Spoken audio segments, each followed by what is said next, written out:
कल तक हमने क्या पढ़ लिया था? कल तक हमने पढ़ा था बैलेंस फोर्सेस और इनबैलेंस फोर्सेस। ठीक है, अनबैलेंस फोर्सेस तक क्लियर था। बैलेंस फोर्स में क्या है? नेट फोर्स जीरो है। अनबैलेंस फोर्स में नेट फोर्स कुछ भी है, ठीक है, जीरो नहीं होना चाहिए बस। ठीक है, उसके बाद आते हैं फोर्स। दो फोर्सेस और होती है, दो तरह से फोर्सेस लग सकते हैं किसी ऑब्जेक्ट पे, समझ गए? फोर्सेस दो तरह से लग सकती है। माइनस पी होगी तब भी तो वो हाँ, कॉन्टैक्ट फोर्स और क्या होगा? नॉन। ठीक है, कॉन्टैक्ट फोर्स और non contact force. Contact force, contact का मीनिंग क्या होता है? किसी चीज से फिजिकली पास हो, टच करो किसी चीज को, आपस में ऐसे छूनो, किसी के कांटेक्ट में आना, कहते हैं इस चीज के कांटेक्ट में आना, फिजिकली उससे टच करना, ये होता है कांटेक्ट। जो फोर्सेस फिजिकल कांटेक्ट के थ्रू एक्ट करें, जिन्हें अप्लाई करने के लिए फिजिकल कांटेक्ट जरूरी है, वो कौन सी है? कौन सी फोर्सेस है वो? कांटेक्ट फोर्सेस है।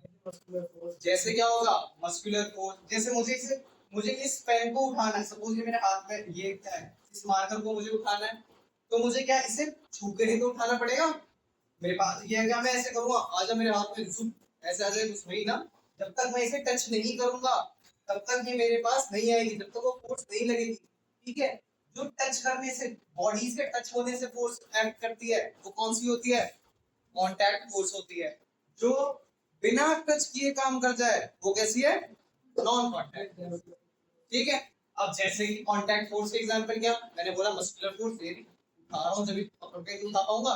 एक होती है फ्रिक्शनल फोर्स, क्योंकि जैसे जब भी मैं मैंने सामने ऊपर एक बॉडी रखी है, ठीक है, ये तो भी एक क्लास में पढ़ा था, इस पे क्या लगता है? फ्रिक्शन लगता है। फ्रिक्शन लगता है नहीं लगता है? इसको अगर मैं इधर की तरफ मूव कर रहा हूँ तो इधर की तरफ एक फ्रिक्शनल फोर्स लगेगी या नहीं लगेगी? सपोज मैं यहाँ पर एक क्या लगा दूं, यहाँ पर ये बॉक्स रखा है, ये इधर को जाएगा तो इधर की तरफ फ्रिक्शन लगेगा या नहीं लगेगा? क्लियर है? फ्रिक्शनल फोर्स, फ्रिक्शनल फोर्स कैसी होती है? कांटेक्ट फोर्स होती है, टच होने पर चीज होती है, वो एक्ट करती है। क्लियर है? अब बात करते हैं किस पे? Non contact force. ठीक है, जो बिना छुए काम करते हैं। ठीक है, अब एक बात बताओ, मैंने यहाँ पर एक मैग्नेट रखी, क्या रखी?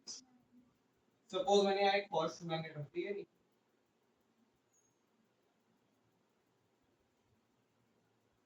ठीक है, और यहाँ पर मैं एक नील रख दूँ, कील रख दूँ, ये मैंने एक कील रख दी। क्या मुझे इसे अट्रैक्ट करने के लिए उसके पास भी इसे टच ही करना होगा? यही अपने आप इससे अट्रैक्ट होकर इसके पास आ जाएगी? अपने आप अट्रैक्ट होकर आ जाएगी या नहीं आ जाएगी? क्लियर है? तो क्या इसके अंदर मुझे फिजिकल कांटेक्ट की जरूरत पड़ी इन दो ऑब्जेक्ट्स के बीच में? नहीं पड़ी ना। तो कैसी फोर्स है हमारी? नॉन कांटेक्ट फोर्स है। क्लियर है? कोई दिक्कत नहीं चाहिए। फिर आगे चलते हैं। फिर क्या पढ़ा हमने? जैसे क्या, एक हमारी क्या होगी? मैग्नेटिक फोर्स होगी। कौन सी नॉन कांटेक्ट फोर्स होती? Gravitational force. क्या? ग्रेविटेशनल। अभी ग्रेविटेशनल फोर्स क्या? अरे एक बात बताओ मुझे, मैंने एक मार्कर है, इसमें छोड़ दिया, ठीक है, मार्कर को छोड़ दिया, तो किस वजह से आया? इसे मैं नीचे तक भेज तो रहा हूँ, ये अपने आप ही तो नीचे जा रहा है, या नीचे से कोई बैठा है इसी ऊपर क्यों हर चीज को नीचे खींचने के लिए?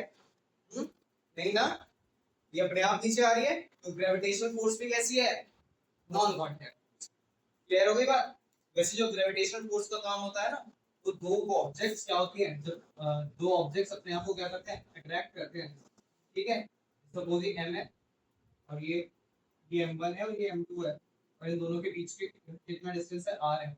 तो इनके बीच में जो फोर्स लगती है ना, वो लगती है g m1 m2 upon r square, ये होती है ग्रेविटेशनल फोर्स। ठीक है, नहीं है हमारे चैप्टर का नाम था, ये हमारे चैप्टर का नाम अभी तो हुआ है how forces affect motion. How forces affect motion अभी तो हुआ, पहले कभी इसका नाम हुआ करता था लॉज ऑफ मोशन। क्या होता था? तो अब पहला लॉ ऑफ मोशन पढ़ेंगे, और लॉज ऑफ मोशन किसने दिया है? न्यूटन ने। किसने दिया है? आइजैक न्यूटन ने दिए हैं। तो लिखते हैं आप पहला, Newton's first law of motion. ठीक है, न्यूटन का फर्स्ट लॉ ऑफ मोशन पढ़ते हैं। अब वैसे अच्छा ठीक है, अगर मैंने कोई ऑब्जेक्ट यहाँ पर रखा है, ठीक है, सपोज ये एक ऑब्जेक्ट रखा है यहाँ पर, ठीक, ये अपनी जगह पर एज इट इज रहेगा, ये ऑब्जेक्ट रखा हुआ है किसी सरफेस पे, ये कब तक ऐसे रखा रहेगा? एक दिन, 2 दिन, 4 दिन, 50 दिन, साल, हमेशा ऐसे रखा रहेगा। कब तक ऐसे रखा रहेगा? जब तक मैं इसे बाहर से आके धक्का ना दूं या कोई इसे उठा ना ले, ये तो, या तो इसे बाहर, जब तक इसके ऊपर एक एक्सटर्नल फोर्स नहीं लगेगी तब तक इसकी स्टेट ऑफ रेस्ट चेंज होगा या नहीं होगा? नहीं होगा ना। सपोज अब एक और आदमी का, मैंने क्या करा, एक यहाँ पर एक सर्कल लिया, टायर लिया, इसे भगा दिया ऐसे, ऐसे रफ्तार से सीधा जा रहा है, ठीक है, चलता जा रहा है, चलता जा रहा है, चलता जा रहा है, चलता जा रहा है, चलता जा रहा है, सोचो, ये चलता जाएगा जब तक इसे रुकेगा नहीं। क्या? जब तक इसमें बाहर से कोई एक्सटर्नल फोर्स, अब तुम्हारे दिमाग में रुको भैया ऐसे कैसे चलता जा रहा है, इसके अंदर एनर्जी क्या है?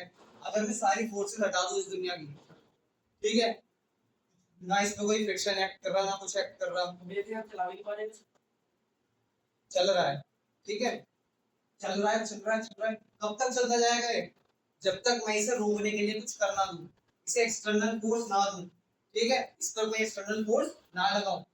अगर मैं रियल लाइफ की बात करूं, सपोज मैंने कोई ऊपर से चीजें फेंक दी, वो धीरे धीरे धीरे धीरे आकर रेस्ट में आते हैं, क्यों? क्योंकि फ्रिक्शन फोर्स एक्ट कर रहा है। अगर क्या हो रहा है, एयर का प्रेशर एक्ट कर रहा है उस पे, एटमॉस्फेरिक फोर्स एक्ट कर रही है उसमें, ठीक है, थोड़ा सा इसका वेट भी एक्ट कर रहा है, ठीक है।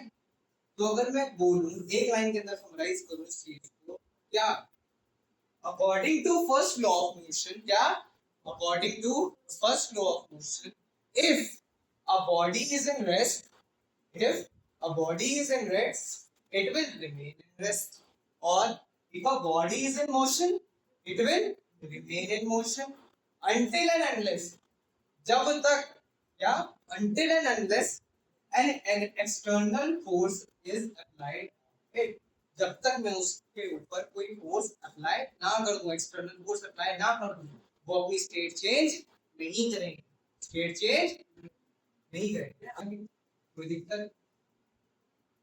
अब तुम्हारे दिमाग में एक चीज तो आनी चाहिए, क्या चीज आनी चाहिए भैया? अगर ये रेस्ट पर है और ये मोशन में है, ये दोनों ऑब्जेक्ट अपनी स्टेट को प्रिजर्व करना चाहते हैं या नहीं करना चाहते हैं?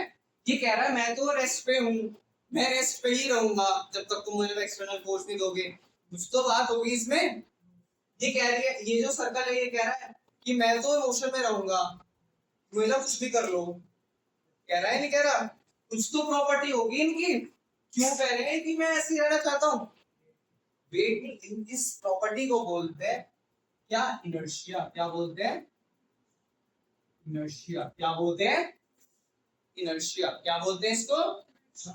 इनर्शिया। अब इसकी डेफिनेशन में बोलना चाहूँ, the tendency of an object, the tendency of an object to resist या चेंज ऑफ इट्स स्टेट, अपनी स्टेट चेंज होने से रोकता है जो, उसको क्या बोल देते हैं? इनर्शिया। क्या बोल देते हैं? इनर्शिया। ये जो इनर्शिया होता है ये डायरेक्टली प्रोपोर्शनल होता है किसके? मास के। किसके? मास के। जितना ज्यादा मास होगा उतना ज्यादा इनर्शिया होगा, मतलब वेट से अकॉर्डिंग होगा, जितना ज्यादा मास होगा उतना ज्यादा इनर्शिया होगा। क्लियर है ये बात? कोई प्रॉब्लम इस चीज में? फिर आगे चलते हैं। अब क्या, ये हमने पढ़ लिया। अब इनर्शिया भी बहुत टाइप का होता है। क्या हो सकता है? बहुत टाइप का हो सकता है। जैसे जिससे मैं पढ़ूं, जैसे टाइप्स ऑफ इनर्शिया में पढ़ सकते हैं, क्या इनर्शिया ऑफ रेस्ट, क्या inertia of motion,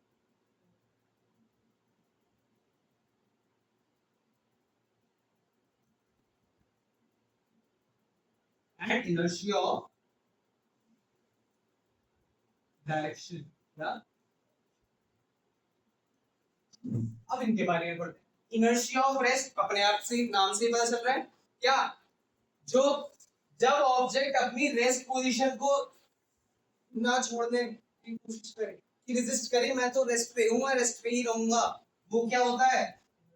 inertia of rest. इसका एग्जांपल देखो, इसका एग्जांपल मैं देता हूँ। जैसे सपोज मैंने कारपेट लिया, क्या लिया, कारपेट लिया, कारपेट में धूल भरी है, धूल भरी हुई है, तो धूल भरी हुई रहती है तो दिस इज कारपेट। मैं इसके ऊपर क्या ऐसे करके किसी से मार रहा हूँ, धूल निकल जाती है। क्यों निकल जाती है?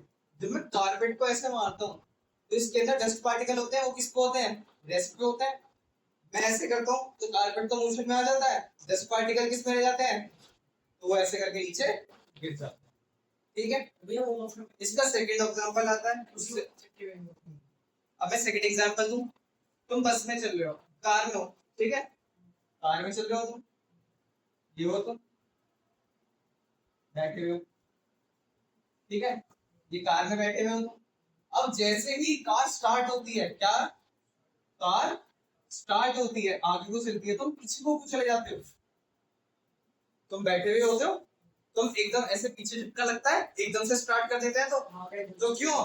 क्योंकि तुम जहां सोचो, तुम यहाँ थे, कार एकदम से स्टार्ट हो गई, तुम्हारी बॉडी तो वहीं रेस्ट पे रहने चाहती है, तो एकदम से तुम क्या हो जाते हो, तुम्हें लगता है तुम तो पीछे। ऐसा नहीं होता कि तुम तुम पीछे को जाते हो, तुम्हारा जो शरीर है, लोअर लिम्स है, वो आगे चले जाते हो, तुम कहाँ रह जाते हो, अभी पीछे रह जाते हो, क्योंकि हम किस पे थे, रेस्ट पे। फिर हम आ गए, फिर और क्या होगा, अब आते हैं, अब आते हैं इनर्शिया ऑफ मोशन पे। ये क्या करेगा, अपनी ये क्या करेगा, अपनी मोशन वाली स्टेट को रेजिस्ट करेगा कि मैं तो मोशन में रहना चाहता हूँ, मैं नहीं रुकना।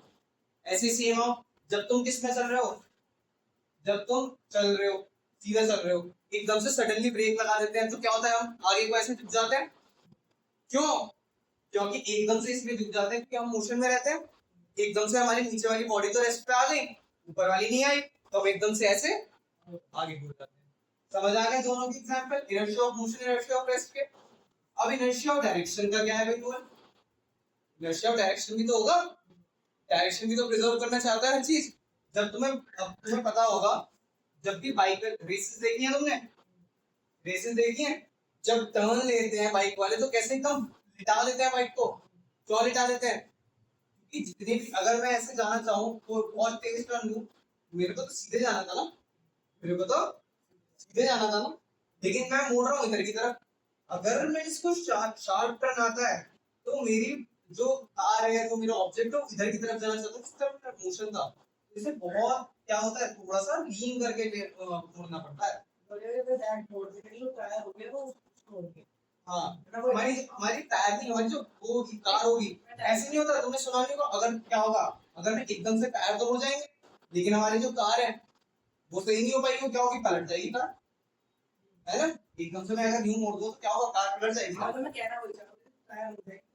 हाँ, क्लियर हो गई चीज। अगर वो बॉडी का होगी तो स्पीड दे, क्या होगा, स्पीड कर जाएगी ना, वो तो पूरा जहाँ तो ऐसे रहते ही करते तो ऐसे चले जाएगा ना, क्योंकि वो हमारा मोशन इधर की तरफ था। क्लियर हो गया? क्लियर है बिल्कुल अच्छे से? कोई प्रॉब्लम है तीनों चीजों में? बहुत सारे एग्जांपल हैं। ठीक है, कहते हैं तुम, अगर मैं उसका दूं रस्सी वाला, ठीक है, अगर मैं वो पेटा पेटा बांधते हैं, क्यों करके, क्यों कोई इधर की तरफ जाना चाह रहा है, वो जाना तो चाहता है सीधा, लेकिन हम उसे रस्सी की वजह से घुमाए जा रहे हैं, घुमाए जा रहे हैं, घुमाए जा रहे हैं। जैसे ही मैं रस्सी को लूज करता हूँ, जिधर की तरफ वो जाना चाहता है उधर की तरफ नहीं भाग जाता,